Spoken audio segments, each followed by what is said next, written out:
하나님 아버지 감사합니다. 하나님, 오늘 말씀 믿음과 행함이 분리되는 곳이라는 제목으로 저희들이 말씀을 나누려고 합니다.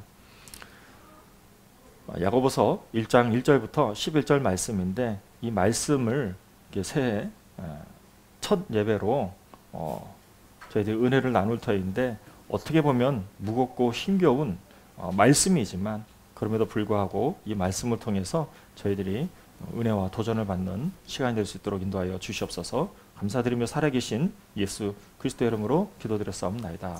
아멘. 제가 광고 하나 빠졌는데요. 예배 후에는 제가 설교 끝나고 나면은 한 분 한 분 나와셔서 제가 받은 이 말씀을 토대로 해서 한 분 한 분에게 안수 기도를 할 예정입니다. 준비해 주시면 좋을 것 같습니다.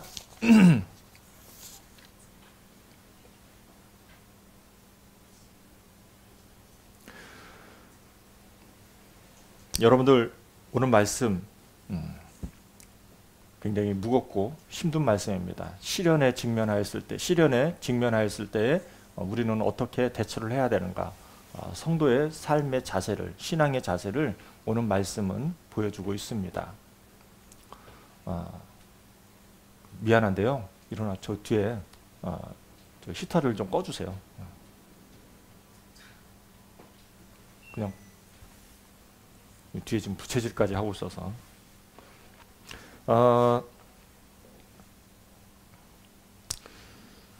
야고보, 예수님이 장남이었어요. 예수님이 장남이었는데요, 그 동생이 야고보인데, 이 야고보가 예수님이 부활승천하시고 난 이후에 사방으로 흩어진 예수 믿고 구원받은 그런 성도들에게 보내는 편지입니다. 특별히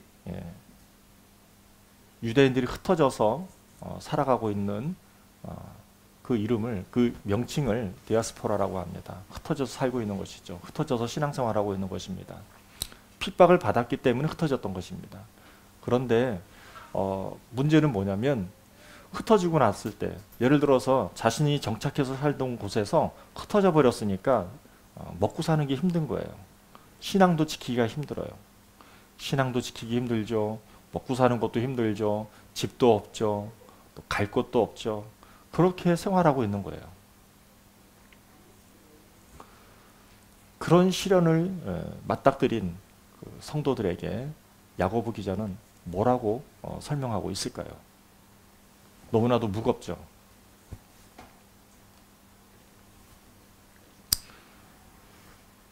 야고보 기자는 크게 세 가지를 얘기하고 있습니다. 시험의 때에 기쁨으로 인내하라는 거예요. 두 번째, 시험의 때에 믿음으로 지혜를 구하라는 거예요. 세 번째, 시험 때 가난한 자는 당당하고 부한 자는 겸손하라는 얘기예요. 이게 오늘 말씀 1장 1절부터 11절까지의 말씀이에요. 그게 2절부터 4절은 기쁨으로 인내해라.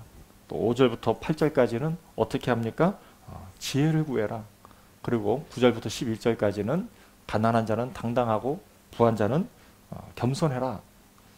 갑자기 생뚱맞는 말씀 같습니다. 그런데요,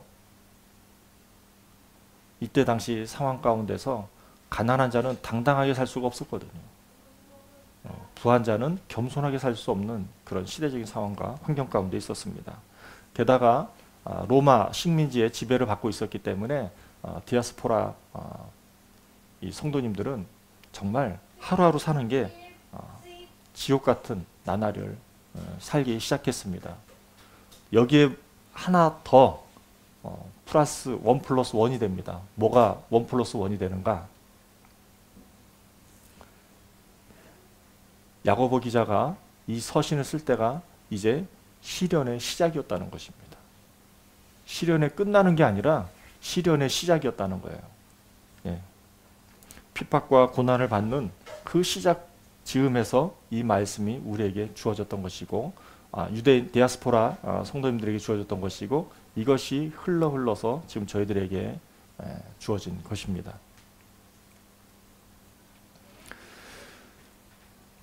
오늘 말씀은 참 힘들고 어려운 말씀이 될 수 있습니다. 그런데 저는 말씀을 묵상하는 가운데서 그냥 이렇게 정리를 했습니다. 한 단어로, 한 문장으로 쉽게 정리를 했습니다.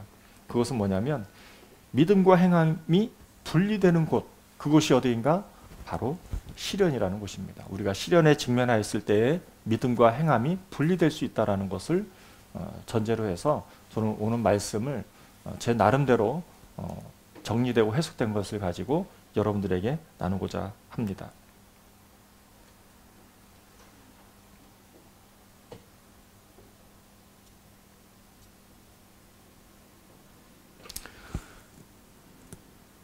여러분들 믿음과 행함이 분리가 되면 어떻게 될까요?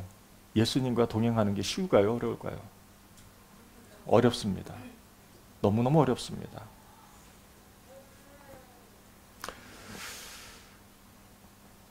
남 얘기 아무리 생각을 해내도 생각이 나질 않아서 했던 얘기 또 하고 했던 얘기 또 하고 제 얘기를 또 해야 되는 상황에 직면하였는데 기도하는 가운데서 제가 작은 단서를 바탕으로 해서 제 고백을 나누고 또 그걸 통해서 여러분들에게 오늘 말씀의 은혜를 조금 더 쉽게 은혜를 나누고자 하는 시간을 갖고자 합니다.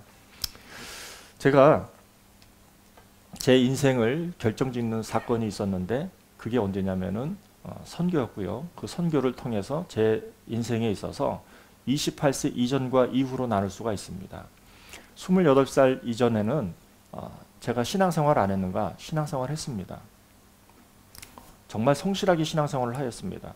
새벽 예배 빠지지 않고 제가 다녔고요. 또 어머니 따라서 산기도도 많이 다녔습니다. 저녁 예배도 물론이고 새벽 예배, 그리고 수요 예배, 금요 예배, 주일 예배 다 드렸습니다. 그런데 저는 그때마다 그렇게 새벽 예배와 주일 예배, 수요 예배, 금요 예배, 집회 계속해서 참여하면서 하나님 앞에 계속해서 기도하고 간구하였습니다. 뭘 기도하고 간구하였을까요? 뭘 기도하고 간구하였을까요? 하나님, 제가 공부 잘하게 해주십시오 라는 기도하였습니다. 또 제가 기도하였습니다. 하나님, 우리 집 엄마 아빠 그만 싸우게 해주세요. 제가 또 기도했습니다. 하나님,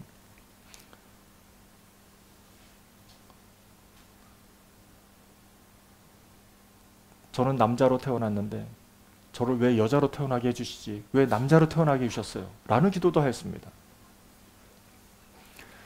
또 제가 어떤 기도를 하는지 아십니까? 하나님, 너무너무 고통스럽습니다. 사는 게 왜 이렇게 힘들죠? 하나님, 우리 집 돈 문제 때문에 더 이상 힘들지 않게 해주세요 라는 기도를 하였습니다.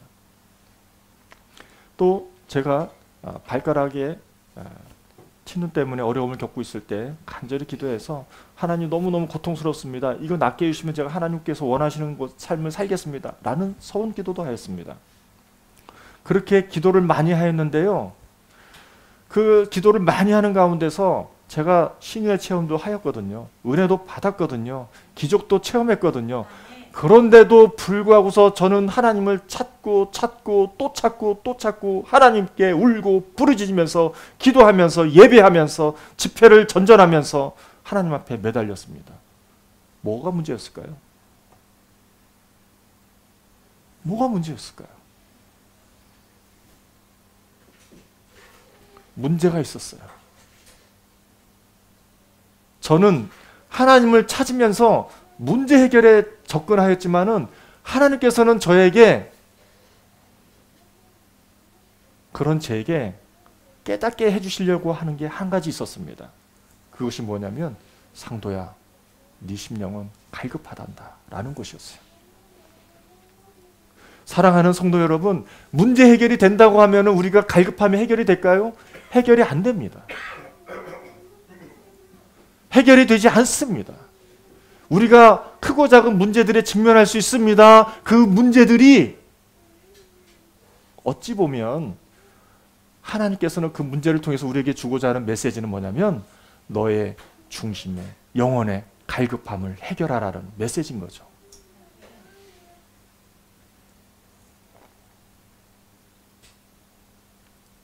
그런데 제 삶은 어땠습니까? 하나님께서 기도의 응답을 들어주시지 않는다는 원망과 불편으로 점철이 됐었어요. 신앙생활 어떻게 했다고요? 제가요? 성실하게 했습니다. 그 어떤 사람도 저처럼 신앙생활 한 사람도 없었을 거예요.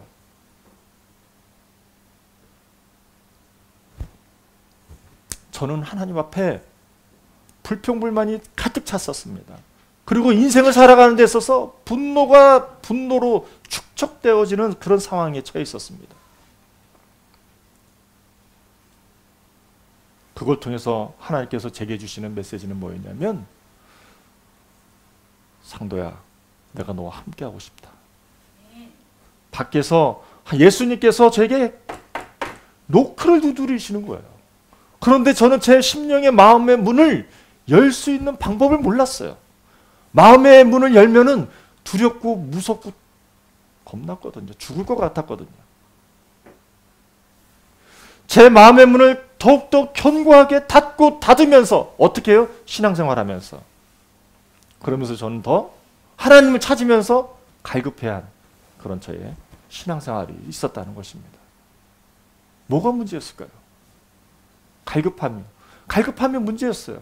마음의 문을 열지 않고, 그러면서도 저는 신앙생활을 하는 거예요.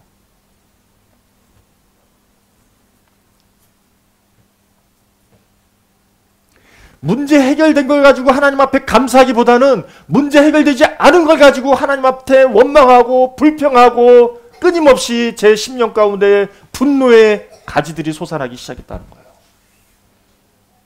또 그 분노의 열매들이 맺히기 시작했다는 거예요. 이게 문제였어요.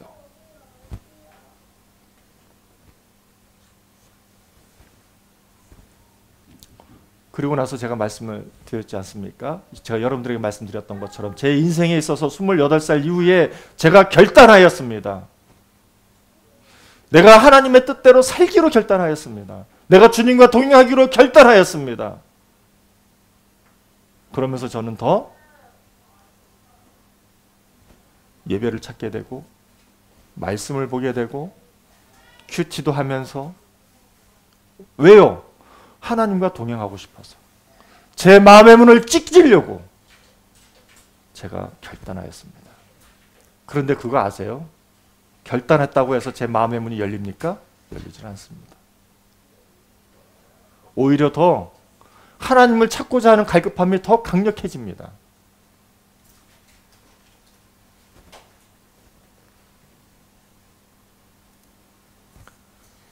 뭐가 부족했을까요? 뭐가 문제였을까요? 지혜가 없었던 것이죠. 지혜가 없었던 것입니다. 갈급함을 가지고 예수님께로 더 가까이 나아갔지만 예수님께로 가까이 나아가는 데 있어서 저는 지혜가 부족했던 거예요. 하나님 제게 지혜를 주십시오라는 기도를 못했다는 거예요. 제 상황과 환경은 너무너무 힘들고 어려웠습니다. 특별히 경제적으로도 어렵고요. 또 남들이 누리는 것만큼 제가 저는 상대적인 박탈감을 느끼면서 내가 인생을 왜 살아야 되는가 고민을 하면서 그렇게 살기 시작했어요. 그러면서 또 다른 한편에서는 제가 예수님과 동행하고 싶다는 그 갈급함 때문에 저는 매일매일 큐티하면서 하나님과 함께 하려고 하는 그런 시간들을 일부러 많이 가졌습니다.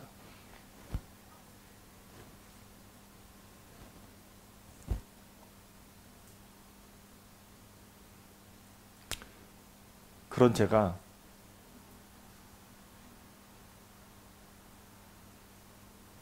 갈급히 찾았던 하나님을 만나게 됐습니다.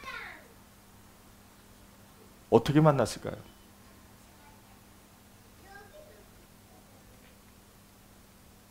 제가 제 마음에 가득히 찼던 것들을 다 내려놨습니다.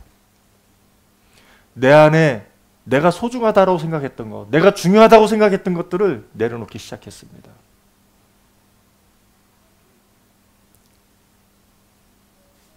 하나님, 저희 부모님을 내려놓습니다. 제가 효도하려고 결심하고 여지껏 제 인생을 살아왔던 것들 다 내려놓습니다. 제가 계획했던 모든 것을 다 내려놓습니다. 하나님. 하나님, 제가 뭘 더 중요하게 생각을 하는 걸까요? 라는 기도를 하면서 내려놓기 시작했습니다. 그리고 나서 하나님의 음성이 들렸을까요? 아니요. 다 내려놓고 제가 주님을 바라봤을 때에 말씀을 봤습니다. 말씀으로 돌아갔어요. 제가 창세기부터 말씀을 보는데 성경이 너덜너덜해졌습니다. 눈물로 점철이 된 성경책이었어요. 말씀을 볼 때에 성경책 한 장 한 장을 넘기는 게 너무너무 힘들었어요. 왜요? 예수님의 마음을 알기 때문에. 하나님의 마음이, 하나님께서 저를 향한 마음을 제가 조금씩 알고 이해하고 깨달아지게 되면서 성경책은 너덜너덜해졌습니다. 특별히 이사야서를 보는데 이사야서에서는 중간에 성경책이 반으로 쪼개졌어요.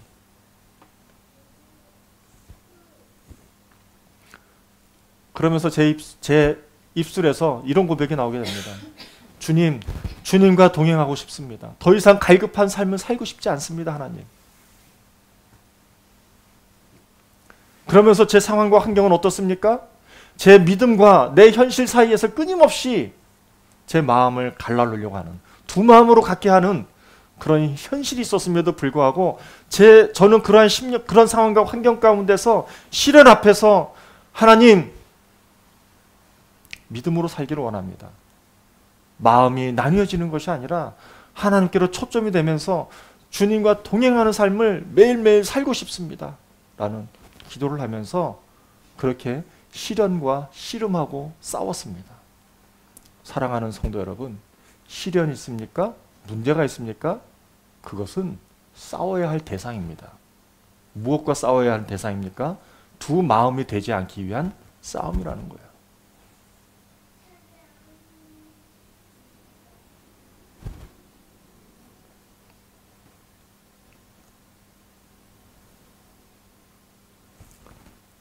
시련은 저와 여러분들의 믿음을 둘로 나누려고 하는 것이라는 것입니다.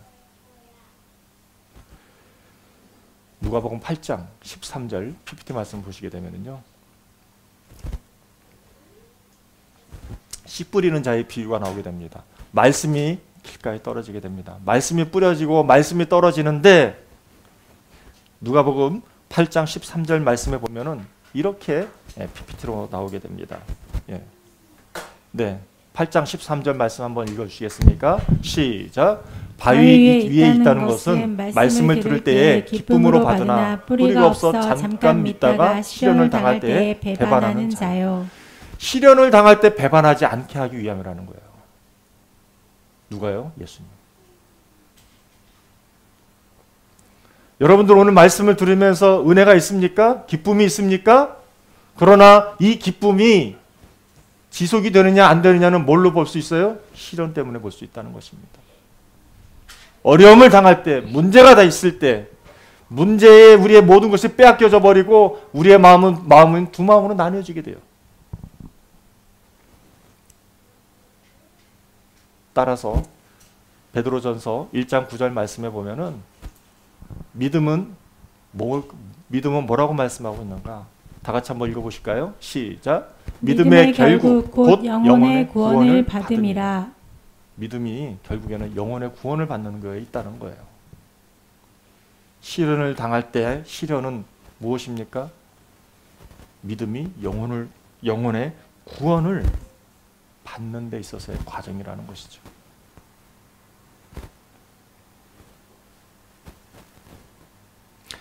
제가요, 힘들고 어려운 상황과 환경이 하루 있지 않았어요. 1년 있지 않았어요. 28이니까 거의 10년 가까이 힘들고 어려운 일들을 겪게 되었거든요. 그 사이에는 아버지도 잃고요. 아버지가 소천하시고요. 저희 집은 더욱더 가난해지고요. 하는 일은 되는 것도 없고요. 제 마음은 둘로 나뉘어질 수밖에 없는 상황이었지만 저는 그 시련의 터널을 마음이 둘로 나뉘어진 것이 아니라 그것을 둘로 나뉘어지지 않는 그런 주님과 동행하는 길을 선택하였고, 그 주님과 동행하는 길을 통해서 길고 어두운, 칠흑같이 어두운 그 길을 통과할 수 있었습니다.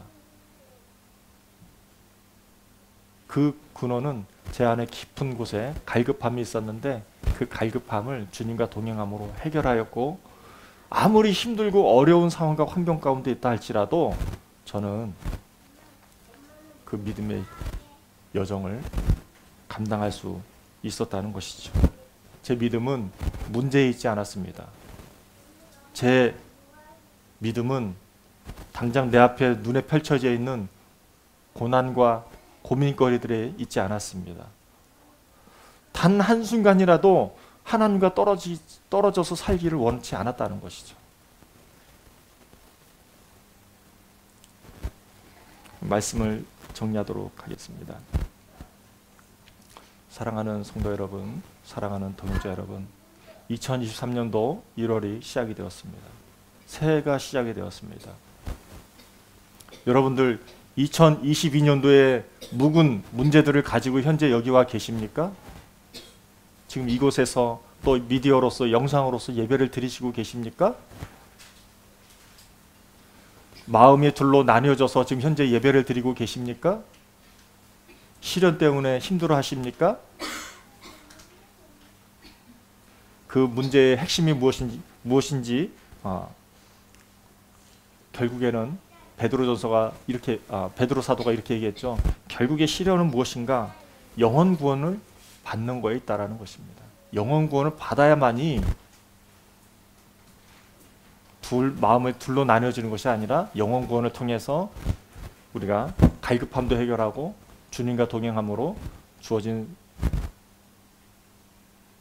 시련과 문제들을 헤쳐나갈 수 있다는 것입니다. 그렇기 때문에 야고보서 오늘 말씀 1장 1절부터 11절 말씀을 통해서 저와 여러분들은 기쁨으로 시련을 이길 수가 있는 것입니다. 또 기쁨으로만 그 시련을 이기는 것이 아니라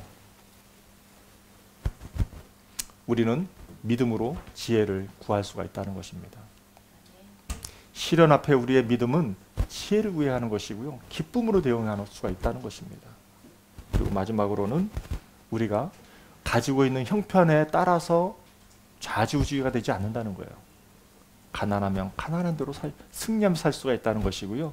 부하면 부한 대로 승리하면서 살아갈 수 있다는 것입니다. 저와 여러분들 그렇게 살고 싶지 않습니까? 저는 그렇게 살고 싶습니다. 2023년도가 그러한 삶이 되었으면 좋겠습니다. 그러한 믿음의 여정이 되었으면 좋겠습니다. 기도하겠습니다. 하나님 아버지 감사합니다. 하나님, 시련은 우리에게 있어서 믿음과 행함이 분리되는 것일 수 있습니다. 그러나 오늘 말씀을 통해서 하나님, 믿음과 행함이 분리되는 것이 아니라 하나님, 믿음으로 말미암아 주님과 동행하였으면 좋겠습니다. 주님과 동행하면서 저희들이 영혼 구원을 받아서 우리 삶에서 그 영혼 구원으로 말미암아 우리의 삶이 기쁨이 되어지고 시련이 기쁨이 되어지고 또 지혜를 구하면서 내 형편과 상황과 환경에 상관없이 승리하며 살아가는 2023년이 될 수 있도록 인도하여 주시옵소서. 감사드리며 살아계신 예수 그리스도의 이름으로 기도드렸사옵나이다. 아멘.